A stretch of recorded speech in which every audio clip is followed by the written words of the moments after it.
김유라였습니다.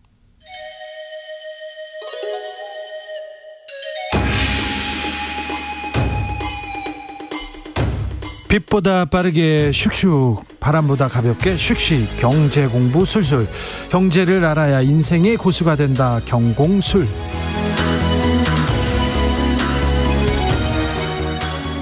우리 부동산 선생님입니다. 최상욱 커넥티드 그라운드 대표, 어서 오세요. 안녕하세요. 네, 잘 계시죠? 네. 자, 어디에서는 부동산 상승하고 있다, 이런 기사가 쏟아집니다. 어디에서는 하락하고 있다, 이렇게 기사가 쏟아집니다. 그런데 너무 엇갈려요. 이 집값 왜 이렇게 엇갈리는지 부동산 시장 전반적으로 좀 알려주십시오. 작년 하반기 같은 경우에는 전국적으로 두 자릿수 넘는 하락을 했기 때문에 네.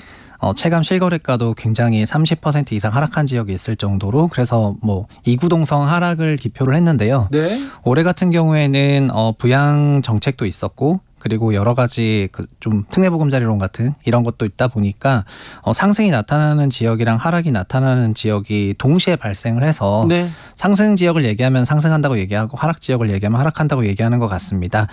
다만 서울 수도권, 인천, 그러니까 서울과 이제 수도권 지역으로 좀 범위를 확대해서 보면은 네. 수도권 지역은 강세이고, 그리고 지방 광역시는 여전히 하락세가 유지되는 것으로 보시면 좋겠습니다. 서울은 일부 강세를 보이고 있고, 네. 지방은 하락세다, 이렇게 보면 되겠네요. 네네. 지금 근데 과열지구, 이거 과열됐다, 지금 사야 된다, 이런 기사가 좀 많아요. 서울 수도권은 그렇습니까? 그 과열 양상이 조금 나타나고 있는 지역, 있는 그 상품이 분양권이라고 하는 건데, 네. 요즘에 청약 관련해서는 다소 좀 과열되는 분위기기는 하거든요. 청약은요? 예. 그러니까 청약이 정부가 작년 9월부터 미분양이 많아지다 보니까 네. 미분양이 뭐 3만에서 4만, 5만, 6만, 7만 이렇게 쭉 올라가는 과정에서 실수요에게만 청약을 할 수 있는 것에서 1주택을 보유하거나 다주택을 보유하신 분들도 청약을 넣을 수 있게 바꿨고요. 예. 그리고 청약이 당첨이 되면은 분양권이라고 하는데, 그 분양권을 주택이 준공되기 전에 마음대로 전매할 수 있도록 또 제도를 열어줬거든요. 그래요? 네, 그러다 보니까 청약은 뭐 많이 사람들의 관심을 갖겠네요. 맞아요. 예, 실제로 청약이 굉장히 인기를 끌게 되면서 그 분양권을 중심으로 좀 과열 현상이 나타났고요. 그리고 아까 그 시장 전반적으로는 그래서 신축주택이라든가 입주전 주택이라든가 뭐 지역으로 보면은 아까 서울 수도권을 말씀드렸는데, 상품으로 보면은 기축 아파트보다는 분양권에서 과열이 나타나고 있는 양상입니다. 분양권에서요? 네. 그런데 이런 기사도 본 것 같아요. 최근에는 자재값도, 그리고 건설비도 많이 드니까 분양가도 많이 계속 올라가고 있다. 그러니까 하루라도 빨리 사는 게 낫다, 이런 기사 봤는데, 그 기사는 맞는 겁니까? 네. 분양 가격은 실제로 올해 거의 두 자릿수 가깝게 올랐고. 많이 올랐네요. 네. 그리고 분양가가 종전에는 좀 규제를 받았었습니다. 네. 분양가, 고분양가 심사 기준이라던가 분양가 상한제 같은 그런 규제 기준이 있었거든요. 네. 그래서 분양가 상한제는 원가 이상으로 분양을 못하게 하다 보니까 굉장히 낮은 가격에 분양이 됐고, 고분양가 심사 기준도 종전 분양했던 것보다 뭐 최대 1.1배까지만 하니까 10% 높게 나오니까 여러 가지 기준이 있었는데, 미분양 해소하는 과정에서 청약 관련 규제를 풀어버렸더니 분양 가격에 대한 규제가 사라졌고요. 네. 그래서 시장에서는 조금 팔릴 법하면은 주택 시행 주체가 분양가를 높여서 분양을 했는데, 분양권과 관련해서 전매라든가 이런 여러 가지 투기 제한 규제를 또 풀어버리다 보니까 투자 수요가 같이 유입되면서 분양 가격이 그냥 거의 천정을 뚫고 올라가는 그런 흐름이 나타났거든요. 그래요? 그러니까 규제가 있었을 때 분양가 상승보다는 현재 규제도 없고 투자 수요 유입을 완전히 열어주다 보니까 분양권을 중심으로는 상당한 과열이 나오고 있고요. 그러니까 과열인 걸 알면서도 그 주택을 분양받아야 되는 사람 입장에서는 청약을 해야 되는 거다 보니까 네. 이러지도 못하고 저러지도 못하는 그런 상황인 것 같습니다. 그런데요, 한국부동산원 통계에서는 지금 계속 아파트값이 오르고 있고요. KB국민은행 시세에서는 하락한다, 이런 엇갈린 통계에 대한 내용을 들은 적이 있습니다. 네. 그런 논란은 그 과거 상승기 때도 있었고 하락기 때도 있었고, 네, 지금에도 있었고. 뭘 봐야 돼요? 그냥 주간으로 발표되는 거는 동향이라고 해서, 예. 그 조사원의 그 판단이 많이 반영이 되거든요. 네. 그런데 월간으로 발표되는 실거래 지수의 경우에는 실제 거래상을 기준으로 평가를 하기 때문에 월간 발표되는 실거래 지수를 보시는 게 제일 정확하고요. 월간으로 봐라. 네, 그 월간 실거래 지수에서도 수도권은 올해 이제 소폭의 상승세, 예. 2에서 6% 상승세였고요. 지방은 여전히 하락세가 이어지고 있어서 월간으로 보시는 게 제일 정확합니다. 그러면 그렇다면 서울 수도권, 서울에서는 집값이 바닥을 찍은 게 맞습니까? 예, 그 질문이 주택 가격이 상승을 한 거는 이제 현상이고 예. 그 기저에 그 원인이 있을 텐데 주택 가격도 결국에는 수요 공급으로 움직이는 거고 그 수요는 우리가 말하는 돈이거든요. 근데 돈은 일해서 버는 소득도 있고 또 대출을 받아서 집을 사게 되는데 작년 하반기 같은 경우에는 우리나라 가계 전체가 DSR이라고 하는 총부채 상환 원리금 비중이 40%를 넘어가면서 대출을 더 받을 수가 없는 환경이었는데 네. 올해 1월 말부터는 특례 보금자리론을 44조 원 이상 배정을 하면서 DSR 기준을 적용받지 않더라도 이거를 써서 주택을 구입할 수 있도록 좀 상품을 만들어줬거든요. 그러니까 네. 프로그램을 돌렸습니다. 그랬더니 작년 하반기랑 올해랑 조금 다르게 이 특례론이 작동을 하면서 주택 가격이 반등세로 돌아섰거든요. 예. 그래서 주택 가격이 실제로 반등세로 돌아서고 이런 건 다 맞지만 거래량이 과거 5년 평균 대비해서는 여전히 30-40% 적은 수준이기 때문에 거래량이 적군요. 예, 그러니까 실제 자연스러운 시장 수요가 이렇게 올라왔다기보다는 프로그램이 조금 밀어올린 그런 시장이라고 생각을 하고 있어서 네. 조금 조심스럽게 보자는 말씀을 드리고 있습니다. 최근에 뭐 순살 아파트, 철근 없는 아파트 이런 것도 주택 가격에는 영향을 안 미치네요. 그런 부실 공사가. 그거는 이제 좀 장기적으로 영향을 미칠 거라고 생각을 하고 있는 부분입니다. 장기적으로요? 네네네. 최근에 뭐 용산도 그렇고 또 여의도 재개발, 압구정동 재건축 뭐 이런 얘기 나왔었는데 네. 이런 재건축 이런 호재라고 얘기할 수 있잖아요. 부동산 시장에서는. 네. 그래서 지금 집값을 지금 끌어올리는 이게 촉매제가 되기도 합니까? 네, 정비 사업을 좀 속도를 빠르게 해주게 되면은 네. 결국 새 아파트가 되는 시점이 빨라지고 새 아파트가 되면은 전세 월세 받을 수 있는 금액이 커지다 보니까 그 재건축 시장에는 당연히 호재로 받아들이게 되거든요. 네.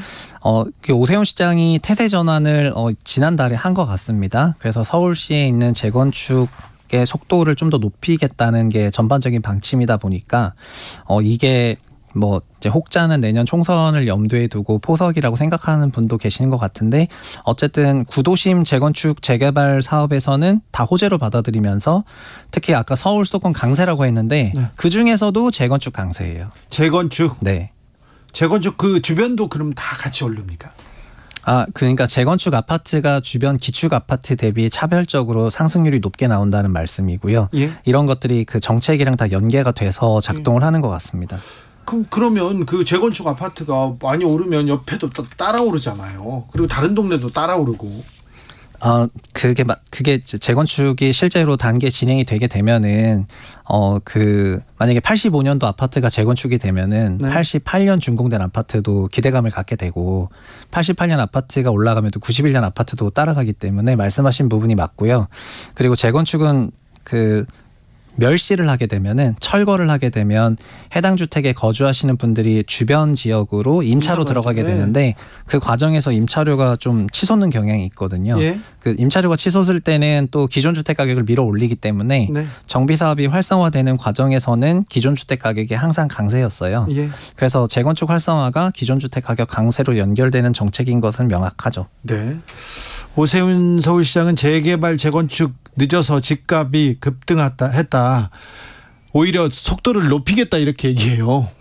그래서 그 부분에 대해서는 3년 이내를 단기라고 불러야 될지 모르겠는데 네. 3년 이내 시점으로 봤을 때는 재건축 촉진은 주택 가격의 무조건적인 상승으로 이어지고요. 네.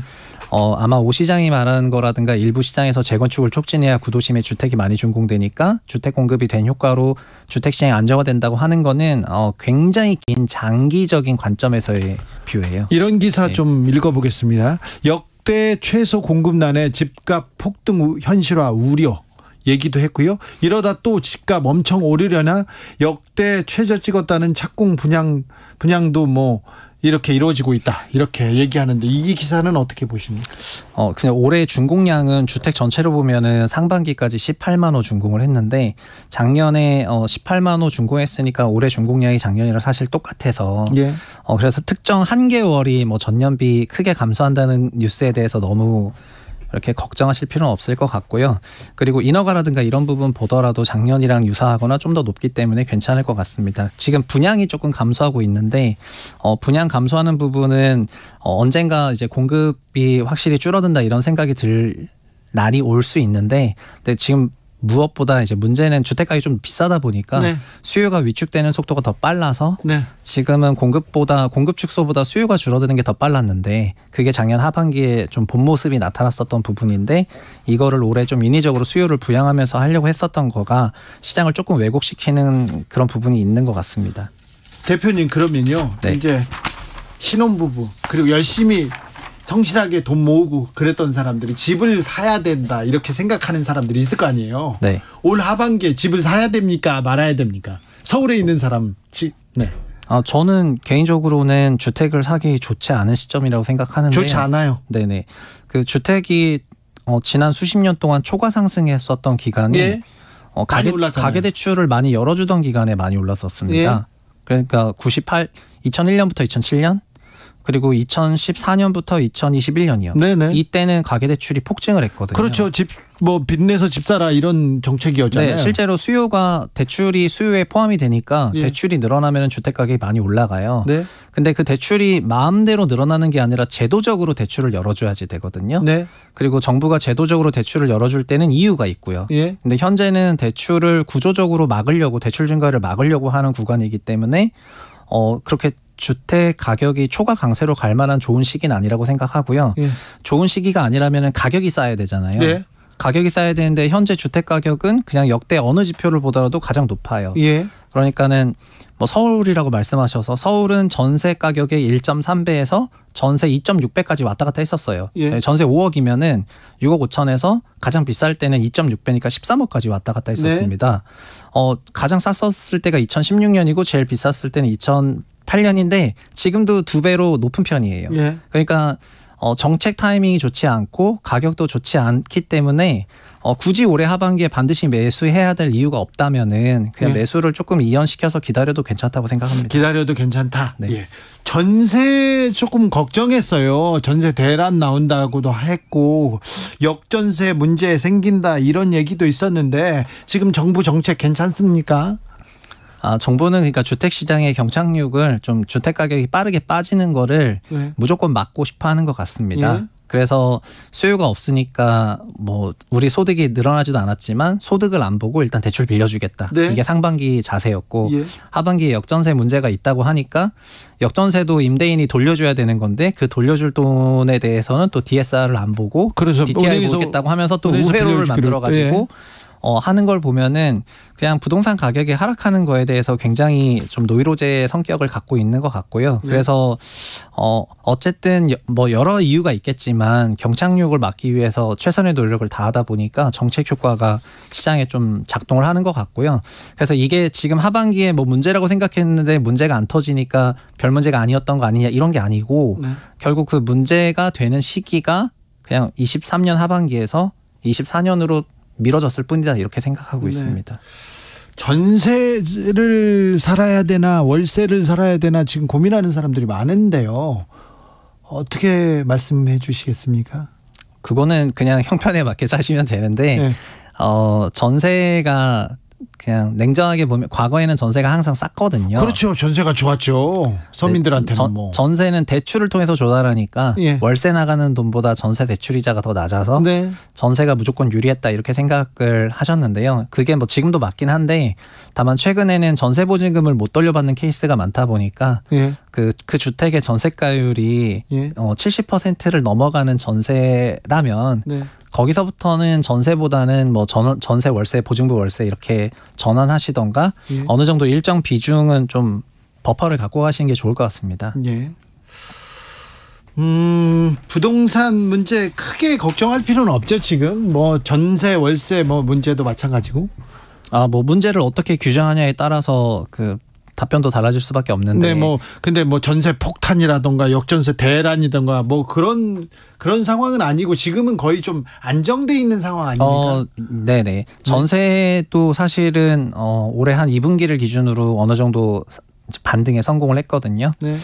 그리고 매매 가격 역시 프로그램이 있었지만 좀 반등에 성공을 했고 여러 지표는 잘 나오고 있어요. 그리고 정부가 이런 긴급한 프로그램을 돌렸던 배경이 미분양이었는데 네. 미분양만 하더라도 오늘 통계가 나왔지만 6만 5천으로 또 내려갔거든요. 네. 그러다 보니까 발표되는 지표는 좀 괜찮다고 볼 수가 있을 것 같습니다. 다만 말씀드렸다시피 그 기저에는 그냥 가계소득을 초과하는 대출과 여러 강력한 부양 프로그램이 있었던 거다 보니까 네. 이런 게 사라졌을 때를 생각하셔서 너무 이렇게 부동산에 적극적으로 막 나서시기보다는 조금 더 관망하시는 것이 어떤가 이렇게 생각하고요. 정부는 앞으로도 계속해서 이렇게 부동산 시장이 위험해진다 생각하면은 제2, 제3, 제4의 프로그램을 만들어서 부양할 의지가 충분한 것 같고요. 네. 언제까지 할 수 있을지는 모르겠지만 어쨌든 당분간은 이런 기조를 이어갈 것 같습니다. 미국, 영국, 프랑스, 홍콩, 독일 다 지금 상업용 부동산 그 건물 가격이 지금 폭락하고 있다면서요. 네. 특히 미국이 굉장히 심각하게 상업용 부동산이 공실이 많이 나고 있죠. 미국의 네. 주요 대도시들 중에서 이제 거의 뉴욕 정도 제외하고 샌프란이나 LA나 다 마찬가지인데 네. 그런 상업용 도시들에서 그 여러 가지 주법으로 바꾼 여러 제도들이 있다 보니까 그 개별 기업들이 임차료도 너무 높아지고 주변 소도시로 많이 빠져나오면서 공실이 엄청나게 높아진 것 같아요. 서울만 예외라면서요, 거의 지금. 네. 제가 한국 부동산이랑 해외 부동산을 2020년 말 기준으로 이제 가치 평가했었던 게 있었는데 외국 부동산 같은 경우에는 전체적으로 5에서 10% 가치 하락이 발생을 했는데 한국의 상업용 오피스만요. 네. 그러니까 한국도 부동산 여러 종류가 많이 있는데 네. 상업용 대형 오피스의 경우에만 그냥 여전히 그 공실이라든가 이런 부분이 적다 보니까 가치 상승이 나타났던 것 같고요. 다만 어쨌든 상업용 부동산을 제외한 지식산업센터라든가 오피스텔이라든가 그러니까 우리나라 가계가 투자했던 네. 비주택 부분의 부동산은 시장이 좋지 못하거든요. 예. 그래서 너무 틈새 그러니까 풍선 효과라고 해서 어디 잠깐 좋아지면 그거 잠깐 쏠렸다가 이런 식의 대응보다는 그런 건 좀 지양하시는 게 좋을 것 같습니다. 그래요? 네. 중국 부동산 시장도 별로 좋지 않다는 얘기 들었습니다. 네, 중국은 발표된 통계들을 보면은 정말 엄청난 그런 통계들이 많아서 미분양도 어마어마하고요. 예. 그리고 중국 부동산은 그 준공 이후에도 공실이 많고, 그러니까 잔금까지 다 받았는데 시행사가 건물을 짓지 않고 도망가고 이런 케이스들이 많이 있었고, 헝다라든가 이런 회사들 역시 위험해졌었던 것이 지난 한 3년 정도 되거든요. 그러니까 그런 폭풍이 조금 있을 것 같습니다. 완만한 상승세, 서울은 부동산 가격 완만한 상승세로 돌아서는 겁니까? 아니면 벌써 돌아섰어요. 돌아섰는데 네. 그게 작년에는 지수로 22% 빠졌고요. 올해 상반기 6% 올랐거든요. 네. 그래서 하반기도 비슷합니까? 저는 상반기보다 하반기가 상승률이 떨어질 거로 보고 있는데 네. 왜냐하면은 9월에 특례보금자리론이 거의 끝나기 때문에 하반기에는 조금 부진하지 않을까 이렇게 생각하고 있습니다. 경제 지표가 좋지 않잖아요. 경제 성장률도 그렇고 금리도 이렇게 생각해 보면 예, 그 말씀하신 부분에서 시장 금리가 조금 올라갈 것 같고요. 예. 주담대 같은 대출 금리가 조금 올라가고 1, 2분기는 인위적으로 좀 낮춘 게 있었거든요. 예. 그리고 1, 2분기 부양이 좀 셌었고 네. 그러다 보니까 하반기에는 부양 폭은 크지 않고 시장금리 조금 올라가고 주택가격은 다시 높아진 레벨이니까 수요가 위축이 될 것 같고요. 예. 그래서 하반기에는 상승률이 좀 둔화될 것 같습니다. 상승률이 좀 둔화된다. 네. 아무튼 지금 첫 집을 사고 싶은 사람은 기다려라. 네. 네.